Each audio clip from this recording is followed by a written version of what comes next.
Okay, let's go.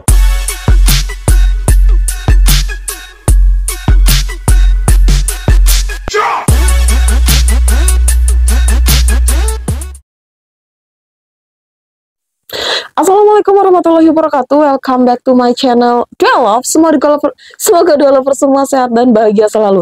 Amin ya Allah ya Rabbal alamin. Nah, teman-teman, di video kali ini aku akan bahas tentang 10 berkas penting biar lolos beasiswa, seleksi beasiswa di tahun 2024. Nah, jadi ini awal tahun 2024, ini tanggal 3 Januari aku tag videonya, teman-teman ya. Jadi kalau misalkan nanti diupload mungkin seminggu kemudian.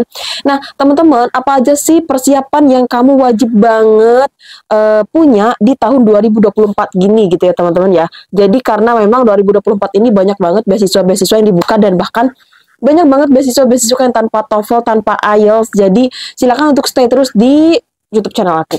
Kita langsung aja ke berkas yang pertama, yaitu sertifikat IELTS. Jadi teman-teman, kalau misalkan kamu udah punya sertifikat IELTS atau TOEFL, dua ini deh, IELTS atau TOEFL, kamu punya dua ini aja, kamu tuh udah aman banget ya teman-teman ya, bisa daftar beasiswa, berbagai beasiswa. Skornya berapa aja sih? Kalau IELTS itu beasiswa biasanya itu bandnya 6 atau 6,5. Kemudian kalau ya ada beberapa beasiswa juga yang memang dia bisa di 5,5 atau 6,5, kayak beasiswa Indonesia Maju, kemudian juga Australian Language Scholarship itu 6. Ada juga beasiswa yang memang 5,5 teman-teman. Jadi jangan salah ya teman-teman ya. Tergantung jenis beasiswanya. Makanya teman-teman bisa banget kepoin di berbagai beasiswa yang memang bisa di-apply di tahun 2023 ini di video-video aku sebelum-sebelumnya. Nah, ini itu teman-teman wajib banget kamu punya, kalau saran aku teman-teman, kalau kamu bisa punya lebih awal itu better ya teman-teman ya. Kamu punya lebih awal di sertifikat IELTS dengan skor ya 6,5 lah. 6,5 tuh udah bisa dibilang standar ya. Kalau TOEFL itu mungkin 580 ya, TOEFL ITP gitu ya. Udah 580 tuh udah kayak udah aman gitu ya. Nah, kita lanjut ke berkas yang kedua teman-teman. Ini ada di, sebentar aku cari lagi, surat rekomendasi. Nah, kalau kamu misalkan sudah punya surat rekomendasi itu bisa dibilang aman juga ya. Karena surat rekomendasi itu dari beberapa beasiswa dan beberapa kampus juga mereka itu meminta. Jadi di surat rekomendasi itu tuh bisa dituliskan kayak memvalidasi karakter kita seperti apa, kemudian juga kalau ada prestasi kita, prestasinya apa aja, dan kualitas belajar atau kerja kamu tuh selama ini tuh gimana sih dengan si recommender ya teman-teman ya. Terus juga biasanya ini tuh surat rekomendasi itu bisa dibuat oleh dosen atau juga rekan kerja bisa, kemudian juga suatu organisasi juga bisa, kemudian juga dari kepala desa gitu ya juga bisa ya teman-teman, tergantung dari jenis beasiswa apa yang bakal kamu apply. Nah, beberapa beasiswa yang wajib menyertakan syarat surat rekomendasi, ini aku spillin 3 aja. Yang pertama, Leiden University Excellence Scholarship atau LEX ya teman-teman ya. Kemudian juga ada LPDP, pasti banget. Kemudian ada Chevening Scholarship. Sebenarnya Chevening Scholarship itu diminta untuk si surat rekomendasi itu nanti setelah kamu ACC beasiswa. Jadi kalau di awal-awal, Chevening itu paling gampang teman-teman ya. Kenapa aku bilang paling gampang? Sebenarnya aku sih belum nyoba ya. Kemarin tuh ada 4 esai yang memang wajib banget ditulis, tapi aku nggak nulis dan aku nggak apply karena 4 esai ini cukup lumayan hektik bagi aku dan lagi banyak deadline. Jadi aku nggak apply teman-teman. Tanggal 7 November kemarin, ya 7 November kalau nggak salah itu terakhir. Nah, buat teman-teman kalau mau apply Chevening Scholarship ini lebih gampang, boleh nanti cari-cari di YouTube atau juga nanti aku bahas di YouTube channel aku. Lanjut ke berkas yang ketiga, yaitu esai. Nah, teman-teman bisa banget bikin esai itu dari yang sekarang-sekarang ini. Nah, ini kan beasiswa-beasiswa yang di 2024 ini banyak banget yang bakal dibuka teman-teman. Bahkan di kelas-kelas bimbingan dari CBBI, CBB.Indonesia itu adalah satu komunitas yang memang aku punya. Teman-teman bisa banget di sana untuk ikutin kelas-kelasnya. Ada LPDP, ada GKS Korea, ada YTP Turki, ada China, ada apalagi ada India. Banyak banget teman-teman, bisa banget nanti kepoin aja di Instagram CBB.Indonesia. Nah, esai ini bisa kamu mulai dari sekarang. Ini aku kasih tahu contoh-contoh beberapa esai yang memang bukan contoh, beberapa beasiswa yang memang dia itu mensyaratkan kamu untuk apply esai. Contoh, untuk apply esai, untuk mempunyai esai. Yang pertama ada Turki Bursary, itu biasanya mereka tuh LOI ya, Letter of Intent, atau sering kita lihat namanya esai, cuman ya beda sedikit bahasa saja. Kemudian juga ada Amelia Earhart Fellowship. Sebenarnya ini benar-benar teman-teman ya, aku nggak tahu ini Amelia Earhart fellowship ini beasiswa apa, nanti aku cek teman-teman. Kalau aku sebutin suatu beasiswa yang memang aku nggak tahu, suatu beasiswa yang memang jarang banget aku dengernya, itu tuh beasiswa peluangnya gede banget. Itu artinya peluangnya diterimanya gede banget karena beberapa orang tuh tidak mengetahui tentang beasiswa ini. Oke, kemudian juga ada beasiswa unggulan, ini biasa ya, beasiswa unggulan, dan ada juga beasiswa lain yang memang mewajibkan kamu untuk membuat yang namanya esai.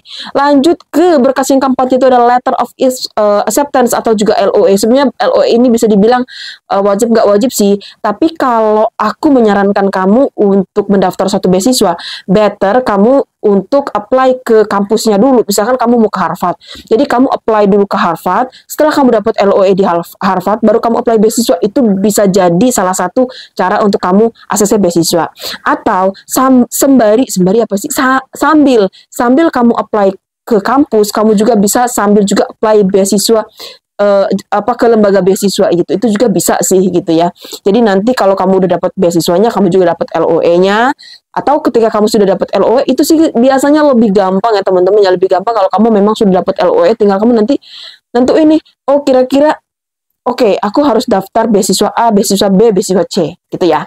Nah, ini tuh yang perlu LOE. Di sini aku ambil dua, teman-teman ya, dua jenis beasiswa, namanya American Association of University Women Fellowship. Kemudian juga ada beasiswa Kartini Science, beasiswa Kartini Science. I don't know, aku agak denger agak iya atau enggak ya teman-teman ya. Atau juga kamu bisa juga masuk ke LPDP yang targeted, bukan targeted, PTUD biasanya udah harus kamu dapat LOE ya teman-teman. Gitu. Kita masuk ke berkas yang kelima, yaitu bukti pengalaman kerja. Nah, ada beberapa beasiswa yang memang tidak mengharuskan kamu itu untuk menggunakan misalkan IELTS atau juga menggunakan yang namanya surat rekomendasi, juga menggunakan esai, tapi kamu perlu mencantumkan berapa jam kerja kamu. Di sini ada beberapa contohnya teman-teman. Ada Swedish Institute Scholarship for Global Professional atau juga yang sering disebut dengan SISGP, yang berakhir Januari ini teman-teman ya, aplikasinya. Kemudian itu minimal 2 tahun atau 2.600 jam kerja. Kemudian juga ada Chevening Scholarship. Nah, kalau Chevening Scholarship itu 2.800 jam kerja atau 2 tahun pengalaman. Kemudian juga ada Manaki New Zealand Scholarship atau MNZS, minimal 2 tahun pengalaman kerja. Jadi minimal semuanya 2 tahun. Nah, teman-teman, aku spill aja.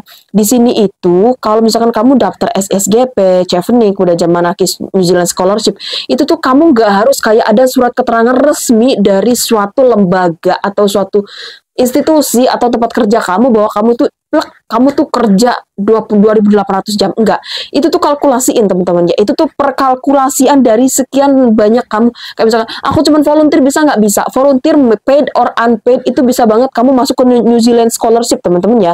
Tapi kalau Chevening itu juga sama, Chevening juga dia kalkulasian teman-teman ya. Swedish Institute juga kalkulasi. Saya yakin kalau misalkan kita memang mendaftar suatu beasiswa yang memang jalur untuk orang-orang yang memang sudah bekerja, itu jarang banget yang ada kayak kamu harus kerja di sini selama 2 tahun. Enggak. Jadi kamu tuh bisa kalkulasiin jam kerja ya, gitu ya. Jadi semua kalkulasi jam kerja ini nanti akan ada di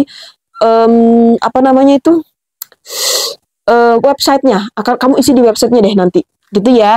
Nah, untuk Manaki New Zealand Scholarship ini tuh akan dibuka di bulan Februari sampai dengan Maret 2024. Siap-siap. Ya, kemudian yang keenam di sini ada syarat tambahan lainnya, yaitu salinan ijazah, bukti penyelesaian studi sebelumnya ya, salinan ijazah itu, kemudian juga transkrip nilar, KTP, paspor wajib banget, proposal penelitian kalau untuk S3. Paspor wajib banget teman-teman. Aku saranin teman-teman kalau kamu misalkan memang mau mendaftar beasiswa luar negeri, silahkan bikin paspor sekarang juga, ya kan? Sebagai motivasi kamu bahwa aku udah miliki paspor nih, aku jadi harus daftar beasiswa luar negeri nih. Nah, gitu ya. Terus juga salinan ijazah atau transkrip nilai. Ini teman-teman, aku saranin banget teman-teman, kalau kamu mau apply beasiswa luar negeri, silakan untuk di sworn dulu atau di penerjemah tersumpah dulu, daripada kamu nanti ribet-ribet. Karena penerjemah tersumpah itu ada yang cepat, ada yang nggak cepat. Kalau cepat dia 1 hari 300.000, say 1 lembar depan halaman doang. Tuh. Tapi kalau kamu nggak cepet, bisa seminggu, 2 minggu, bisa sebulan teman-teman ya. Kalau kamu pakai yang reguler biasa. Jadi teman-teman, aku saranin kamu untuk di translate sekarang juga. sekarang juga, jangan sampai ditunda-tunda ya. Aku juga mau translate saya. Aku untuk ijazah S1 aku tuh belum bilingual, jadi aku wajib banget untuk translate ke bahasa Inggris. Yang aman banget teman-teman, ya udah translate ke bahasa Inggris aja. Nggak usah ke bahasa Turki, nggak usah ke bahasa Rumania atau bahasa yang lain. Bahasa Inggris aja udah aman ya. Pokoknya persiapkan aja 5 berkas ini yang wajib banget kamu punya, wajib banget kamu udah siapin dari awal sebelum kamu apply beasiswa. Saya 2024 ini, 2024 ya sekarang ya, 2024 ini tuh banyak banget beasiswa-beasiswa yang dibuka. Ayo gabung CBBI Indonesia, CBBI ya teman-teman ya, untuk bimbingan-bimbingan dan beasiswanya. Di sana juga kita ada ITB Turki. Pokoknya banyak banget ya 2024 ini. Pokoknya kamu masuk aja ke Instagramnya, nanti kamu akan dibimbing dari nol. Oke? Oke teman-teman, itu tadi ternyata ada 5 ya teman-teman. Ada teman-teman ya, ada 5 ya. 5 berkas yang wajib banget kamu punya sebelum kamu apply beasiswa di 2024 ini. Oke, thank you for watching teman-teman, dan aku doain buat teman-teman yang memang sekarang sedang mendaftar beasiswa dalam negeri ataupun luar negeri, beasiswa jenis apapun di negara manapun, beasiswa fully funded harapannya ya semuanya. Semoga mendapatkan putusan yang terbaik, amin ya Allah ya Rabbal alamin, dan juga semoga cita-cita kita tahun 2024 ini tercapai. Amin ya Allah ya Rabbal alamin. Oke, thank you teman-teman semua. Thank you very much for watching. See you for the next video and assalamualaikum warahmatullahi wabarakatuh.